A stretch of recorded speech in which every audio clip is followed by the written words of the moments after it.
Salah satu fear manusia adalah fear of unknown. Dia tak tahu apa yang akan berlaku ke depan itu.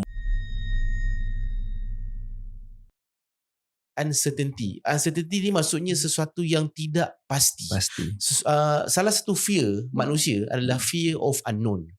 Dia tak tahu apa yang akan berlaku ke depan itu. Dia tak tahu apa yang akan jadi nanti, keadaan ekonomi, bisnes dia. Hari ni mungkin bisnes dia make money, tapi lagi 2 tahun mungkin trend tu dah habis. Jadi macam mana nanti aku nak bayar duit staff kan, macam mana aku ni nak survive, nak makan, nak minum. Sebab itulah cerita pasal ketidakpastian ataupun tak jelas tentang masa depan ni somehow akan memberi kesan kepada customer mental. Tapi itu saya akan cerita lepas ni. Cuma saya nak tahu, Nabi ada tak sebut tentang perkara ni di akhir zaman? Uncertainty. Allahumma salli ala Sayyidina Muhammad. Uncertainty, ketidakpastian. Baik, kalaulah kita tengok apa yang berlaku perubahan pada hari ini, perubahan yang berlaku pada hari ini seolah menekan kita untuk menjadi seseorang yang all out. Dari sudut mencari duit, dari sudut menjadi seorang ayah.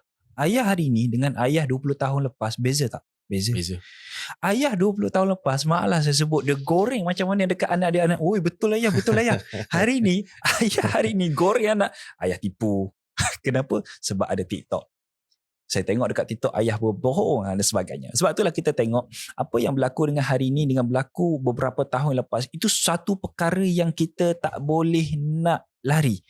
Sebab dan kita ditekan untuk melakukan kita ditekan untuk menjadi seorang manusia yang seolah-olah kita dipaksa untuk hidup.